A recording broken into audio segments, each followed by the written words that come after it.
आज फतेहाबाद में उपायुक्त कार्यालय के सामने all India joint action committee of teachers organisation India के आह्वान पर जो पूरे देश में टीचर एलिजिबिलिटी टेस्ट के विरोध में प्रदर्शन किया गया और उपायुक्त महोदय के मार्फत राष्ट्रपति व देश के प्रधानमंत्री नरेंद्र मोदी को ज्ञापन सौंपा गया। देखिए, धरने को संबोधित करते हुए योगेंद्र कुमार जी देश की परिस्थितियों पर चर्चा करते हुए राष्ट्र का ये नहीं बढ़ता और वहाँ जाके इतनी बड़ी कार्रवाई कर देना। हाँ, ऐसा नहीं है कि दुनिया के देश साथ नहीं आए, दुनिया के देश साथ आए। प्रदर्शन करते हुए उपायुक्त कार्यालय के सामने पहुंचे। प्रदर्शन का नेतृत्व जिला प्रधान राजपाल मित्ताथल ने किया। संचालन जिला सचिव देशराज मात्रा ने किया। इस अवसर पर राज्य उपमहासचिव और सहकारी संघ हरियाणा के राज्य कृष्ण उपस्थित हुए। राज्य ऑडिटर सुधीर प्रसाद भी मौजूद रहे। देखिए, अलग अलग स्कूलों से ब्लॉकों से पधारे टीचर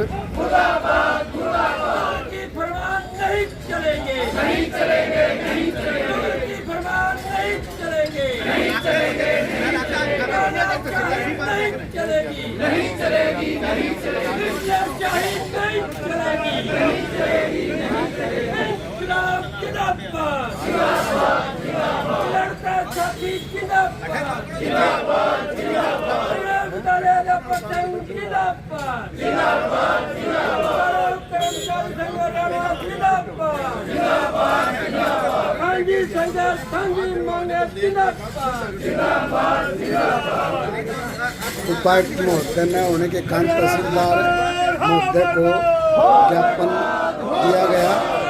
ज्ञापन दो तरह के सौंपे गए।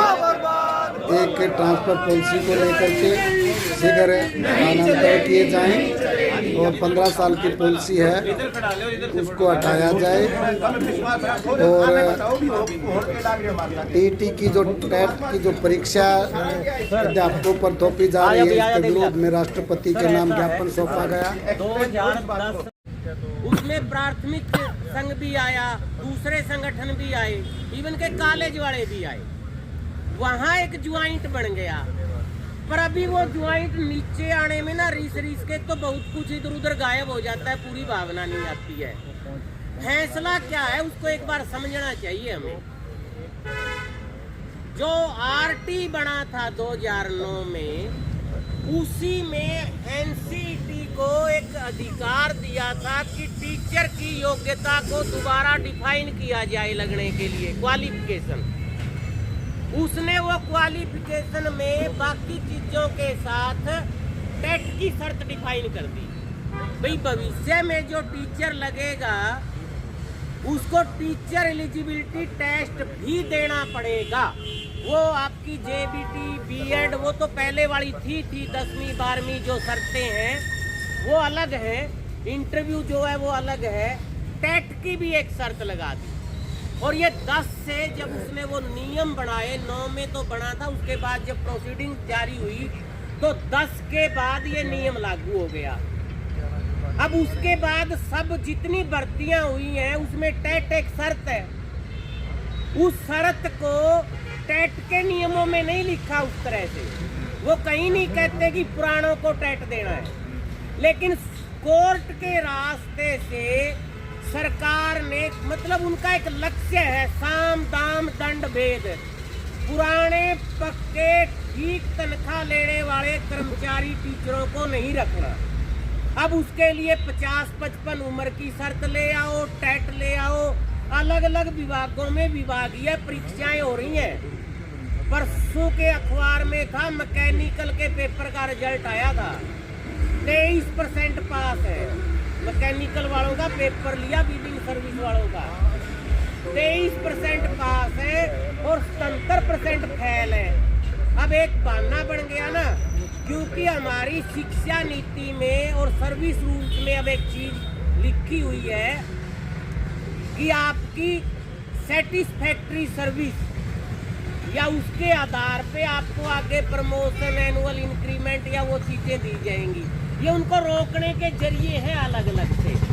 अब कोर्ट ने क्या कह दिया, 1 सितंबर 2025 फैसला है, काफी दिन हो गए।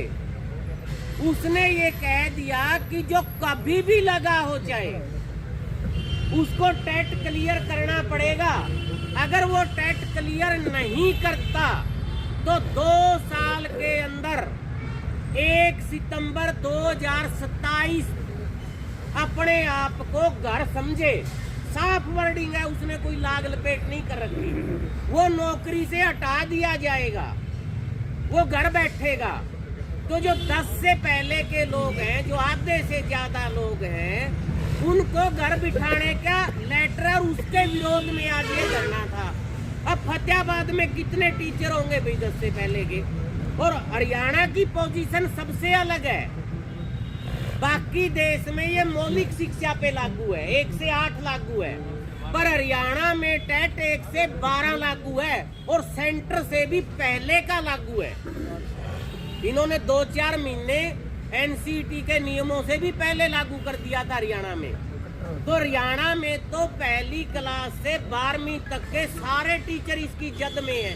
बाद की तो भर्तियां ही नहीं है, गिनती की होंगी 15,000 टीचर होंगे जोर मार के बाद के। तो बाकी सारे के सारे पहले वाले हैं। अब वो सारे के सारे टीचरों के लिए आदेश है कि 1 सितंबर 2019 को आप घर जाओ, और जिनकी नौकरी 5 साल या उससे कम रहती है वो सेवा में रह सकते।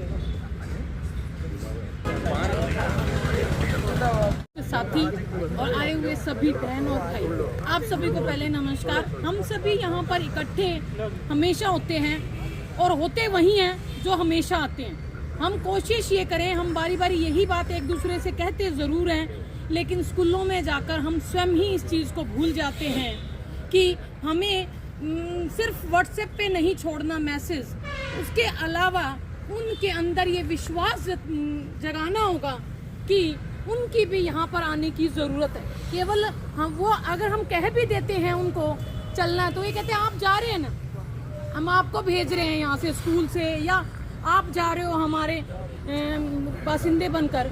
लेकिन उनके अंदर ये विश्वास, ये चीज़ बतानी होगी उनको हमें कि केवल हमारे जाने से कुछ नहीं होगा। जब तक एकता, हमारी इस धरने की एकता, हमारे डिपार्टमेंट की एकता तभी है जब हम एक साथ मिलकर लड़ें। इसके साथ साथ जैसे आप सभी को पता है कि सरकार विभिन्न स्कीमों के तहत अलग अलग, पहले पीएम श्री खोले, फिर मॉडल संस्कृति, और अब सीएम श्री स्कूल भी खोलने की तैयारी में है। लेकिन मैं खुद पीएम श्री में हूँ। मुझे हरियाणा जो का पहले जो स्कूल थे और हमारे स्कूल में कोई विशेष अंतर नहीं आया, लेकिन सुनने में जरूर आया कि 2 करोड़ रुपए आए हैं, लेकिन वो कहाँ गए, कहाँ लगे, वो कुछ भी दिखाई नहीं देता। और पीएम श्री स्कूल में ऐसी क्या स्पेशल बात है जो कि दूसरे स्कूलों में नहीं है? मैंने देसराज सर सबको ये कहा बारी बारी कि हमें इस मुद्दे पे भी लड़ना चाहिए कि फतेहाबाद के अंदर एक मॉडल संस्कृति बना दिया गया और एक पीएम श्री बना दिया गया, लेकिन इस मुद्दे पे हम आगे मिलकर इतनी जोर शोर से नहीं लड़ पाए कि बच्चों के लिए हरियाणा बोर्ड का कोई स्कूल ही नहीं है। और अगर आने वाले समय की बात करूं, जो बच्चे हमारे क्रीम होते हैं वो तो जाते हैं प्राइवेट स्कूल में, और जो हमारे साधारण बच्चे होते हैं वो इतने नहीं होते कि सीबीएसई का बोर्ड वो इतनी फुर्ती से एक्सेप्ट कर पाएँ। तो आने वाले समय में ये भी क्या है, सरकार की एक स्कीम है कि भी बच्चे क्या हैं, रिजल्ट अच्छा नहीं दे रहे टीचर्स, इसलिए इनको चेंज किया जाए। तो मैं इस ओर भी ध्यान देना चाहिए कि फतेहाबाद डिस्ट्रिक्ट है, डिस्ट्रिक्ट के दोनों स्कूल, जहां पर आसपास के स्कूल, गांव में जाना पड़ेगा बच्चों को, हरियाणा बोर्ड में पढ़ना होगा। हम बात बड़ी बड़ी करते हैं, कच्चे कर्मचारी भी तभी लगेंगे जब बच्चे पढ़ेंगे, और हम बच्चों को पढ़ने के लिए भी कहीं ना कहीं इस बात के लिए मैं खुद आहत हूँ कि हम नहीं लड़े जिस स्टेज पे जाके हमें इस चीज़ के लिए लड़ना चाहिए था। मैं एक बार पुनः आप लोगों को याद दिलाना चाहूँगी कि हमें इस बारे में भी सोचना चाहिए। और सबसे ज़्यादा ज़रूरी, जो समय समय पर अब FLN की ट्रेनिंग चल रही है, और सही फरवरी और मार्च का जिस तरह समय नज़दीक आता है और सरकार विभिन्न प्रकार की अलग अलग ट्रेनिंग शुरू कर देती है, फंक्शंस कराना शुरू कर देती है, क्योंकि बजट खर्च करना होता है। लेकिन हमें मिलकर इसका भी विरोध करना चाहिए। जब तक बच्चे नहीं पढ़ेंगे तो हम कुछ भी कर लें, हमारी नौकरियां नहीं बचेंगी। इसी के साथ एक बार पुनः मैं अपनी बात को यहीं विराम देना चाहूँगी। चीज़ें बहुत सी हैं, बोलने वाले बहुत से हैं, सर्दी का मौसम है, तो नारों के साथ इंकलाब जिंदाबाद, इंकलाब जिंदाबाद, भारत माता की जय।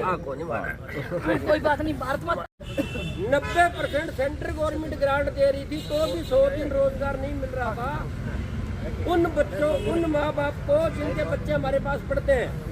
मैं ये बात क्यों कह रहा हूँ, मनरेगा वाली, खास करके यहाँ जो बैठे लोग हैं, उन्हीं के बच्चे हमारे पास पढ़ते हैं जो मनरेगा में मजदूरी करते हैं। उन लोगों को जब 60 दिन रोजगार नहीं मिल रहा था, जब 90% हिस्सेदारी सेंट्रल गवर्नमेंट की थी, अब नए नियमों में 60% हिस्सेदारी सेंट्रल गवर्नमेंट की है और 40% हिस्सेदारी हमारी स्टेट गवर्नमेंट्स की है। अब 10% भी पहले नहीं दे पा रहे थे वो, और अब वो 40% दे पाएंगे क्या? तो क्या स्थिति रहेगी हमारे उन बच्चों के परिवारों की जिनके बच्चे हमारे पास आने हैं? उनके आज कापी पेन पेंसिल उनके पास आज उपलब्ध नहीं है, और जब ये ढांचा जब तक विधिवत लागू होगा उस दिन कहाँ वो स्थिति रहेगी। तो बात हम कर रहे थे ना कि मैडम कह रहे थे कि हमने CBSE के जो स्कूल हैं वो ख़त्म हो जाएंगे और हमने कोई आंदोलन नहीं किया या नहीं कर पाए। बिल्कुल इसमें कोई दो राय नहीं है कि उस लेवल का नहीं कर पाए। हमने ये बातें हमारे स्कूलों में, हमारे ढांचागत चीज़ों में हर जगह रखी। अकेला फतेहाबाद की बात नहीं है, किसी भी ब्लॉक हेडक्वार्टर पे चले जाओ आप, ब्लॉक हेडक्वार्टर का स्कूल भी PM श्री स्कूल है या संस्कृति मॉडल स्कूल है। कोई भी ऐसा स्कूल गांव के अंदर जिसके अंदर संख्या ज़्यादा थी, सर्वाधिक संख्या वाले स्कूल, सारे के सारे स्कूल या तो PM श्री है या संस्कृति मॉडल स्कूल है। जिनकी स्कूलों की संख्या कम थी वही स्कूल कोई हरियाणा गवर्नमेंट के बचे हैं। और ये भी बिल्कुल तयशुदा कार्यक्रम है सरकार का कि हरियाणा का जो बोर्ड है उसको नष्ट करना ही करना है। उसका एक ही काम है, आपके टैट लेने हैं और साल में 2 बार लेने हैं, 3 बार होगा तो 3 बार, तीसरी बार स्कीम तो अभी आएगी जिसके लिए हम बैठे हैं कि सबको टैट करना अनिवार्य है और 2 साल में करना है। कल लास्ट डेट थी, परसों थी 4 तारीख। अब जिसने नहीं दे रखा उसका तो ये चांस तो गया। एक तो परसों ही 4 तारीख थी मेरे ख्याल में टैट की, शायद 4 थी 5 थी, जो भी है 4 थी, मतलब निकल गई होगी। जिसने नहीं भरा उसकी निकल गई। 2 साल का टाइम है, 6 महीने निकल गया, 1.5 साल और रह रहे हैं। और इसमें भी क्या है, इसमें भी वेरिएशन है। स्कूल में खुश हो रहे हैं, पुराने अनके में आओ देखो निकल जाएंगे तो क्या बात होगी। बिल्कुल ठीक बात है, पुराने निकल जाएंगे, सुधार हो जाएगा एक बात। उसके बाद में हमारे 2000 वाले साथी हैं, उनका वो कह रहे हैं कि चौटाला साहब जेल में थे तो इनका भी केस चल रहा है, ये भी बाहर चले जाए तो ठीक है। 8 वाले ये भी कह, 4 वाला निकल जाए तो ठीक है। 8 वालों के ऊपर 8 वालों पे कंडीशन क्या आ गई, वो NPS के अंदर आ गए, वो पहले 2 से अलग हो गए। 8 वाले जो लग रहे हैं क्योंकि 6 के बाद अब वो कह रहे हैं कि पुराने NPS OPS वाले निकल जाएंगे तो कम से कम हम NPS वाले अलग लड़े। मतलब 3 दौर पे देखो आप, 2000 से पहले वाले अलग, 2000 वाले अलग, 8 वाले अलग। उसके बाद में 17 वाले साथी आ रहे हैं।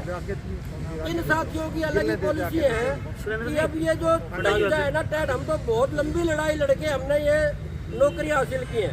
अरे नौकरियां हासिल की है, अभी जो 15 साल वाली जो बात हम कर रहे थे ना पहले, 15 साल वाला जो एजेंडा है वो हटना चाहिए। तो जो नए साथी आ रहे थे उन्हीं के दर्द जरा था। बोले यार आप तो ये कह रहे हो कि ये पॉलिसी गलत होनी चाहिए, आप 15-15 साल हेडक्वार्टर पर नौकरी करके अगर अब हमें हो जाएगा तो क्या फ़र्क पड़ेगा। उनको ये समझ में नहीं आ रहा, भाई तेरी एज आज भी छोटी है, तू सोच रहा है कि तो फतेहाबाद में रह जाएगा। फतेहाबाद के अंदर अगर 2000 टीचर आने हैं तो भट्टू वाला जो सीनियर आदमी है वो भी तो यहीं आएगा, रतिया वाला सीनियर है वो भी यहीं आएगा, कोना वाला वो भी यहीं आएगा। 13 नंबर तो फिर को नहीं आया। पर उन भाइयों के दिमाग में ये जरिया है कि अगर ये 15 साल वाली पॉलिसी हो जाएगी ना तो हमारा नंबर तो यहीं आ जाएगा। मतलब उसका जिस दिन रिजल्ट आएगा ना, अब ये 2016 में जो पहली बार जब हमारा ये ट्रांसफर ड्राइव हुई थी, जिन साथियों ने गलती से मेवाड़ा की जगह मैमड़ा पड़ा था, मेरा वो इरादा शाम 2006 से आज तक लास्ट टाइम 11:30 पौने 12 बजे मेवाड़ा भर रहा था। MAH और MAH मैमड़ा शुरू होता है। तो MAH मैमड़ा पे क्लिक कर दिया, 116वां स्टेशन मिला उसको, 116वां, और 10 साल से भुगत रहा है। तो मतलब ये जो पॉलिसियाँ लेके आ रही है वो स्कूल हित में सिंगल पॉलिसी नहीं है, एक सिंगल आदमी के हित में कोई पॉलिसी नहीं है। चाहे वो बिजली की बात कर रहे थे साथी रामनिवास जी, रोडवेज की आप बात कर लो, आपको दिख रही होंगी बसें रोडवेज की जैसी, किलोमीटर स्कीम वाली बसें हैं, सेम बिल्कुल सेम पैटर्न वही है। कोई पहचान भी नहीं सकता उन आदमियों को कि ये रोडवेज की बस है या किलोमीटर स्कीम वाली बस है। तो साथियों, हम अगर कोई पट्टी किसी को पहचान है उन्हीं को पता है ना, बाकी तो पट्टी पड़े बैठे हैं। स्कूलों के अंदर आप बात कर लो इकट्ठे होकर लड़ने की। पहली बात तो है कि हमारी नस्लें अलग, नस्लें का मतलब हमारी वेरिएशन अलग है, NPS वाला, GPF वाला, नरेगा NPS वाला, नरेगा वाला हो रहे इस तरह से। वो जो HKRN वाले वो नरेगा में HKRN ने फर्क छोड़ रखे है में। वो 100 दिन रोजगार उनका, हर महीने उनकी एक्सटेंशन, हर महीने एक्सटेंशन आती है, वो भी 22 तारीख के बाद। अब क्या DDO उनकी हाजिरी लगवाए तो मर गया, वो आए तो मर गए। मतलब जिसको ये नहीं पता कि अगले महीने आएगा वो पढ़ाएगा। और पिछले 3 सालों से लगातार वही स्लैब है जो फिक्स कर दी वही है। और अभी जो नए साथी हैं वो ये उम्मीद कर रहे हैं कि 8वां पे कमीशन लागू हो, और 33% लोग HKRN के आगे, वो क्या कहेंगे 8वां पे कमीशन लागू हो जाए। उसके अलावा NPS वाले अगर कहें कि हमारी OPS बहाल हो जाए तो आधे से ज़्यादा कच्चे भर्ती हो गए, आधे GPF वाले हैं। लड़ाई कहीं भी लड़ाई एक मत हो रही है क्या? मतलब 10 लोग अगर एक स्कूल कैंपस में हैं, 10 लोगों का हर एक का अलग अलग एजेंडा है, हर एक को, क्योंकि भर्ती इस ढंग से कर रखा है, हर एक को लगा इस ढंग से रखा है कि वो एक लड़ाई में कई संगठित होकर कूद ही ना पाए। तो साथियों, हमें इस बात पे विशेष जोर देना पड़ेगा कि हमारे बिल्कुल सरकार ने तोड़ रखे हमें, और सरकार का काम है डिवाइड एंड रूल। बिना कुछ किए हमें अलग कर रही है, पर हमारा काम है कि किस ढंग से इस ढांचे को बचा ले। ये बचाना आपके रोजगार के लिए नहीं अकेला, बचाना उन गरीब आदमियों की शिक्षा के लिए। अगर उनसे ये प्राइवेट स्कूल जिस दिन खुल जाएंगे ना, सारे के सारे शिक्षा से वंचित हो जाएंगे। आज आप देख रहे हो कि जिस तरह से प्राइवेट हॉस्पिटल की बात थी, ये आयुष्मान वाले जो कार्ड चल रहे थे वो सारे के सारे फेल हो गए। मतलब उनका इलाज नहीं हो रहा। अब दोबारा से जो पुराने में एक बार आयुष्मान कार्ड बने, उनका इलाज हुआ, सरकार ने प्राइवेट हॉस्पिटलों को पैसे नहीं दिए, आज उनके वो कार्ड बंद हो गए। तो हालत यही है, हर जगह ये सरकार को कोसना पड़ेगा, हमें लड़ना पड़ेगा, एकजुट होकर लड़ना पड़ेगा। 2-4 नारे लगा लिया, फर्क तो इनका ऐसा ही पड़ना है। कम से कम गर्मी से तो आ जाएगी, चाय पी रखी है। सरकार मुर्दाबाद, मुर्दाबाद, मुर्दाबाद, बर्बाद, तानाशाही नहीं चलेगी, नहीं चलेगी, नहीं चलेगी। उनकी फरमान वापिस हो, वापिस हो, वापिस हो। इसी के साथ जो हमारे सेक्रेटरी साहब बोल के गए थे कि 12 फरवरी की जो ऑल इंडिया की हड़ताल है वो इन्हीं 4-5 मुद्दों को केंद्र में रख के की गई है। एक तो पूरे के पूरे भारत के अंदर जितने हमारे पद खाली पड़े हैं उन पदों पे भर्ती हो, क्योंकि लगातार बेरोजगारी का आंकड़ा बहुत स्पीडली बढ़ रहा है। दूसरा एजेंडा है जो लोग लगे हुए हैं, कच्चे लगे हुए हैं, उनको पॉलिसी बना के रेगुलर किया जाए। तीसरा पहलू ये है कि जो NPS है उसको रद्द करके OPS बहाल की जाए, और उसके साथ साथ 8वां पे कमीशन लागू किया जाए। तो इन सब 7-8 मुद्दों के ऊपर आपके बीच में SKS की टीम आएगी 15 तारीख के बाद 16 तारीख से। तो आप सभी से हम आज ही अपील करते हैं कि आपके स्कूल में, आपके परिवार में उस हड़ताल को कामयाब करने का माहौल बिल्ड करें, और साथियों को संदेश जरूर दें जब भी हमारी टीम आए उसका सहयोग करें, तन से, मन से, धन से। और 12 तारीख की जो हड़ताल है वो निर्णायक हड़ताल होने वाली है। इससे पहले वाली हड़ताल थी वो भी 25 करोड़ लोगों ने उस हड़ताल में हिस्सा लिया था, और उम्मीद करते हैं कि उससे भी बड़ी हड़ताल ये होगी। पर हमारा जो महकमा है, खास करके टीचरों का बहुत बड़ा महकमा है, हरियाणा के अंदर 25% लोग हम हैं, और हमारा हड़ताल में शेयरिंग होती है 3%। 1 लाख में से पिछली बार 3500 आदमी हड़ताल पे थे, सिर्फ 3500। और बड़े बुद्धिजीवी हैं, हमें पता है इसका नुकसान क्या होना है, पर तनख्वाह 1.25 लाख है तो एक दिन के 4000 जावे। कई आगे फोन है जी मेरी तो हड़ताल ना भरवाइए, मेरी तो कटगी ना, एक दिन के 4000 कट जाएगी, मैं तो मारा ही जाऊंगा। कई आगे आए तनख्वाह कटगी तो फिर तो रह के जाएगा। अरे वो पीटीआई जो हमारे साथी थे बराबर तनख्वाह लिए करते, सरकार ने हटाया, अब क्या ले रहे हैं एच के तो पता नहीं किस पे कब गाज गिर जाए। लड़ते रहोगे तो कम से कम ये तो लड़के मरे हैं। 2 तरीके से मरना है, एक तो लड़के मरना और एक दूसरा कोई मार देगा, तो कम से कम लड़के ही मर जाओ, शहीदों को आ जाओगे, नहीं तो वो कुछ तो दिए जाओगे। तो जय संघर्ष, जय एकता, इनकलाब जिंदाबाद। आदर व मान सम्मान के योग्य हमारे राज्य के उप महासचिव साथी कृष्ण नैन जी, सुजीत दुसाद जी, जिला उप महासचिव साथी डॉक्टर नीतू जी, कलवंती जी और सभी बहनें और भाइयों, मैं कोई लंबी चौड़ी आपके बीच में बात नहीं रखता। मैं बस 2-3 बात रख के आपके बीच में समाप्ति की घोषणा करूंगा। नंबर 1 बात है, कई साथियों ने बोलते हुए कहा कि ये करते तो उस टाइम शायद ये रुक जाती, ये होता तो उस टाइम रुक जाती। लेकिन साथियों, सर्व कर्मचारी संघ हरियाणा तो संबंधित है। सर्व कर्मचारी संघ हरियाणा ने जब भी वो जिन लिखड़ा है ना, उस पर लाठी मारने की कोशिश करी है, फिर मारे पावा लाठी जो गाठाड़ी लाठी है ना, वह को नहीं पाई। गाठाड़ी लाठी का मतलब है या जनता को नहीं आई सड़का पे इतनी कि हम उसका डट कर भी तो विरोध कर सका। एनपीएस की जब मांग आई, हमने पता है उस टाइम 62 MP कामरेडा के होया करते, मुलायम सिंह यादव होया करता, ये सारे साथी हमारा धरना पाया करते, इतनी बड़ी ताकत थी। लेकिन इन्होंने देर सवेर करके एनपीएस दोबारा लागू करनी शुरू करी। ओपीएस की मांग थी, कई साथी कहते थे तो हम पे खाओ। अब भी स्कूलों में जाते हैं, बोले जी वो टेटाड़ा लेटर आ रहा है कि सारे देश में रुका पड़ रहा है, फिर भी क्या लेटर आ गया के होगा के कद फार्म भरा। ये इस तरह की जो चर्चाएं हैं हम ही फैला रहे हैं। लेकिन सर्व कर्मचारी संघ हरियाणा विद्यालय अध्यापक संघ जब भी कोई बात आती है पहले ही भाप लेता है और उसका प्रचार प्रसार जोर से करता है। आप जब भी अखबारों में सुनो, फेसबुक पर सुनो और साथियों तक सुनो, तो उसमें बढ़ चढ़ के भाग लो। आज इस सर्दी का मौसम आप पहुंचे हो, आप सभी साथियों का बहुत बहुत धन्यवाद। और आज इस धरने की समाप्ति घोषणा करते हैं। इनकलाब जिंदाबाद।